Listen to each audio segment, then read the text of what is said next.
Hey guys, welcome back to Andy's Dinosaur Reviews, and today we're going to check out something a little different, because today we are not looking at a dinosaur at all. In fact, we're looking at a horror figure. I don't know if you guys like horror movies like I do, but I am a massive horror movie fan, and every once in a while I grab myself a horror figure, and this time I've gone ahead and grabbed Pumpkinhead. This figure was just too good to resist. There's no way I could turn down a Pumpkinhead, especially as cool looking as this one is.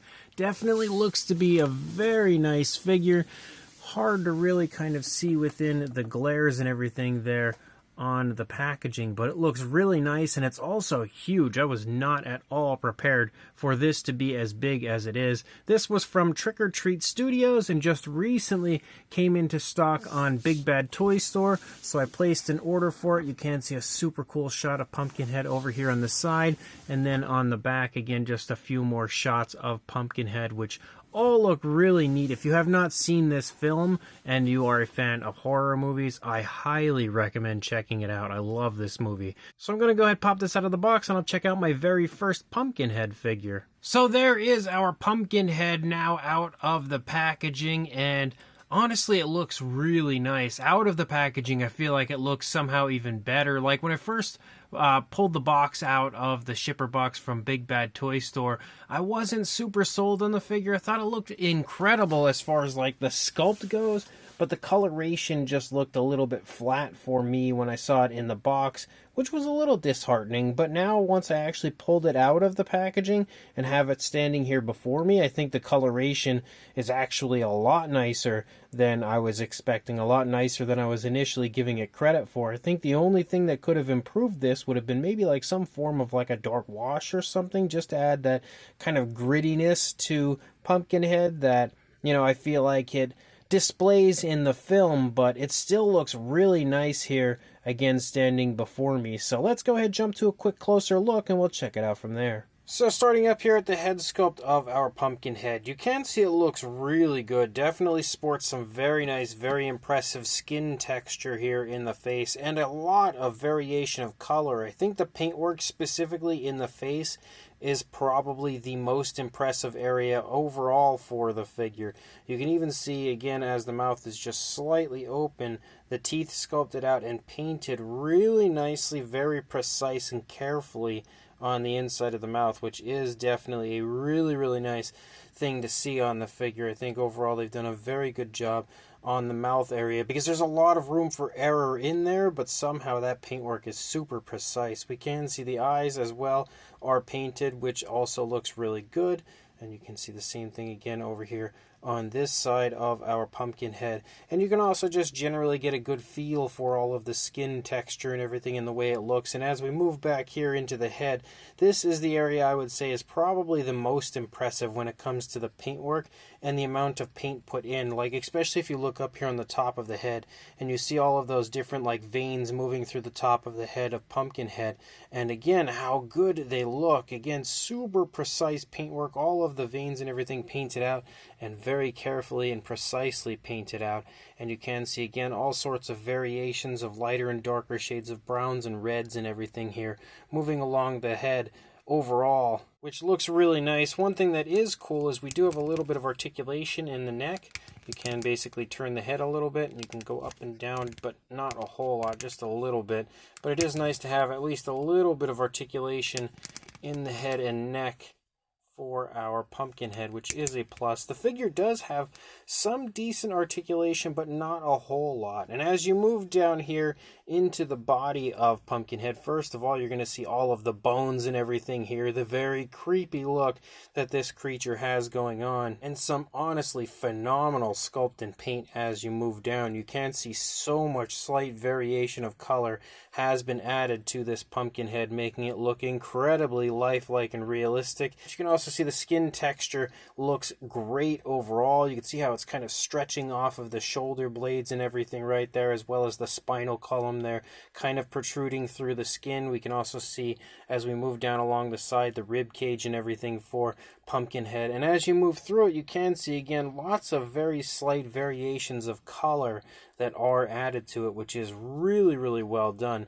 We do also have arm articulation again, forward and back, and it can completely swivel around if you want it to.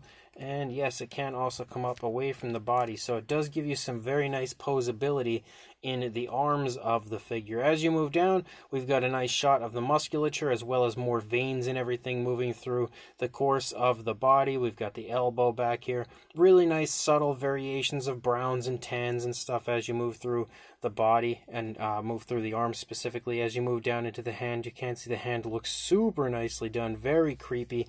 And if we turn it around and I hit the camera because he kicked it, you can see his claws look really nice, very genuinely sharp, and they're also painted again really nicely. Trick or Treat Studios does such a great job on the paintwork of their figures. You can really see that they care about their products. They definitely want to give you a high quality product overall, which is definitely a great thing. And you can see the musculature and everything for the underside of the arm as well. As you lead down here into the chest of Pumpkinhead, you can see again the skin detail looks incredible. Like, it really does just absolutely blow my mind how good the actual skin looks on this figure and the way it's kind of stretching and everything, as well as the phenomenal paintwork in that area as well. We also have the articulation in the arm over here that you can see, again, forward and back, out away from the body, just like we saw on the other side. You do as well have an articulated joint in the midsection as you move down, which can go left and right a little bit, which you can see, and also again forward and back, just to kind of help give you even more posability for your figure. And then if we turn it around and we start to lead down, you can see heading down along the back, we still have the spinal column protruding there. As we lead down, we can see the hip bone and everything.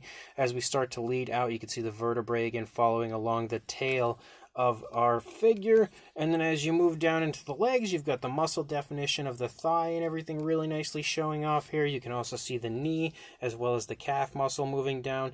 Again, the skin, when you get nice and close, is super impressive in here as well. You can see it looks really well done, and the paintwork is nice and naturally applied, like very smooth transitions and application of that paint moving down. And as you lead down into the foot sculpt, you can see the foot also looks really good as far as like the toes and everything. You can still see the bones protruding through the toes, and you can see the nails are painted with a brown. They do include a little variation of color to the nails as well, which is nice to see. Same deal for the opposing leg. Unfortunately, you don't actually see any articulation in the legs, which would have been fun, but at the same time, I guess it's not the end of the world for the figure. And then as you lead up here, you also have the tail for Pumpkinhead moving out, which is on actually a swivel, so you can swivel the tail around, and then it's very flexible, so you can kind of bend it and move it.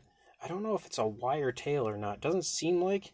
Can't say for sure. It seems to kind of like start to head back in the position I had it in initially, but it's very flexible, so maybe it's a wire tail. But as you move out, you again have really nice paintwork and everything, very nice texturing as you lead out there toward the tip of the tail. So overall, that is far and away one of the coolest horror-related figures that I have in my collection. Again, I'm so happy to have a Pumpkinhead. It's one of my favorite films. When it comes to those awesome 80s horror movies, it honestly doesn't get much better than Pumpkinhead. And then there's also a really cool base that you can see comes with it. It does say Scream Grates on the base, and then you've got two little pegs that go into the underside of the feet of your Pumpkinhead so that you can stand it up and display it. Just as I mentioned, you've got some holes on the undersides of the feet. You basically just put those into the peg holes, push it on there, and then it stands very nicely here before us. And as I already mentioned, the size of Pumpkinhead is very impressive. So if we actually stand it, the tape measure on the base to kind of go with Pumpkinhead, you are looking at right around 10 inches or about 26 centimeters in height. You're obviously not going to get much in the way of like a length or anything, so I think we'll just go to a size comparison. There is Mr. Papo T-Rex, the Attack Pack Colovosaurus, Robert Muldoon in the Collect A Human Being next to our Pumpkinhead from Trick or Treat Studios, and you can see it very much so has a large, impressive size to it, absolutely towering over all of these other figures here. here next to it. Now, unfortunately, as I said, I do collect, horror figures from time to time, but most of them I usually leave in the box. However, if you guys would like to see more reviews of this kind of stuff on the channel, maybe I'll start taking some of the stuff out of the boxes and bringing them in to actually show you guys. But the problem with not actually having many out of the boxes is I don't really have anything to compare Pumpkinhead with, because I don't really have many other figures, if any at all, outside of the packaging. So, we'll basically just bring in the iPhone 12 that I have used in previous reviews, which you can see next to Pumpkinhead here is clearly a good bit smaller. We've also got a standard sized water bottle here, empty currently, because I was using it for some of my painting over here to the side. But you can see again that the Pumpkinhead is clearly a good bit larger. And then for one final comparison, we also have a standard sized deck of cards. Those are the How Long Good Dinosaur playing cards, but you can see again roughly what the size is next to a deck of cards as well. So this Trick or Treat Studios Pumpkinhead is fantastic if you ask me. It's actually a lot nicer in person. Once I took it out of the box, I was blown away by this figure. Like I said, when I first pulled it up out of the original packaging, the shipping box, I thought it looked pretty cool just because it's Pumpkinhead, but I had no idea it was as nice as it was until I really did pull it out of the actual packaging. So if you do have one of these and you've been kind of on the fence about doing that, I would say just do it, because you're going to appreciate the figure so much more once it's actually out of the box. And one of the first things that really blew my mind about this figure was the size. It's very, very large. I have seen some of the Trick or Treat Studios, like the Killer Clowns from Outer Space figures and stuff, fairly recently, and they were pretty big, but I feel like this Pumpkinhead is even larger. Definitely pretty tall as a whole. Obviously, when it comes to Pumpkinhead, you don't see a whole lot in body mass. He's fairly thin, and you can really see that just based off of the shrink wrapping alone as you move through the body. Like, he's really kind of like skin tight and sucked in as far as the overall appearance goes, and they've captured the likeness of Pumpkinhead perfectly. Like, they really did knock this one out of the park when it comes to screen accuracy, and you can tell that Trick or Treat Studios really pride themselves on that side of things. When it comes to screen accuracy, they absolutely nailed it with this Pumpkinhead. The paintwork as well is extremely impressive, and that's the one thing that I feel like I couldn't truly appreciate until I pulled it out of the box, was how good the paint on the figure is. It is very lifelike, very realistic, and also super precise. Like, there's no sloppiness at all, which is honestly extraordinary for something like this, especially when it comes to those teeth, because there's a whole lot of room for error there, and I think they absolutely knocked it out of the park and have applied a whole lot of variation of color to the body as you move through, and also very smooth application, very natural application of the paint. I was saying earlier that maybe a dark wash could have helped with the realism, but after actually taking a closer look at it, I honestly don't even know if it needs that. I feel like it's honestly perfect the way it is.